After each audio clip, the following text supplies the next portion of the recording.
was the first test on the corrected model. This time we sent through a camera, with a live video feed.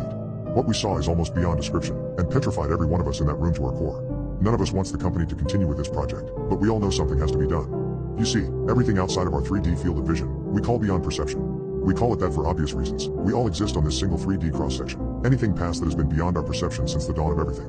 So beyond perception has become what we call everything that lay along this fourth axis of our universe. We push the camera in slowly.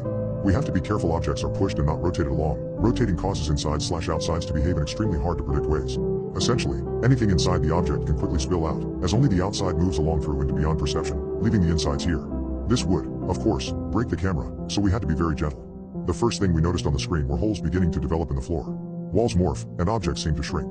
This is all expected. If nothing changed, we'd actually be more concerned, as it would mean our world stretches to infinity. What we're seeing in this change is exactly what I spoke about earlier, a sphere moving through a 2D cross-section, except now, the cross-section is moving through the sphere instead. What we were not expecting is sentient life. As the world morphed on the screen, and we watched our own skin seem to disappear into nothing, something was growing. The cross-section was moving over objects that don't intersect with where we exist at all. Except this wasn't an object. As the creature grew to full size, we stopped the machine pushing the camera. We got a good look at this thing. It was gray and tall. Very tall.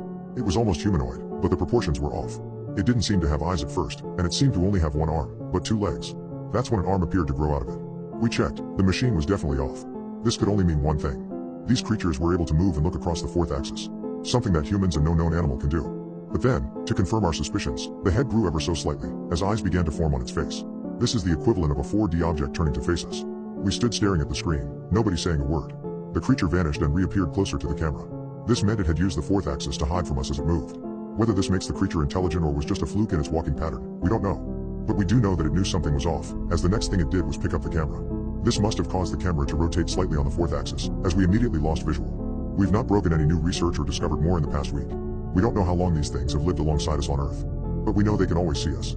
Like us, watching 2D characters on a TV. They can always see into our 3D space, but we can't see out of it.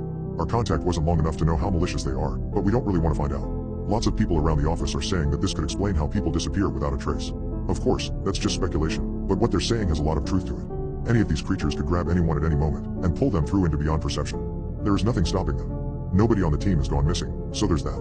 It's about the only thing giving me any emotion besides dread right now, knowing that they aren't actively coming for us. At least not yet. We want to send a human through to make first contact, but we can't imagine anyone would be willing. Plus, if anyone accidentally rotated instead of simply being pushed through, it would basically mean all of their organs would spill out of them, as their insides and outsides swap places.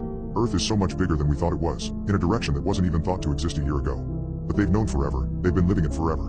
Who is to even say that humans are the dominant species? We only know what's happening here, in our cross-section. For now, we can only hope that they don't choose to come from beyond perception.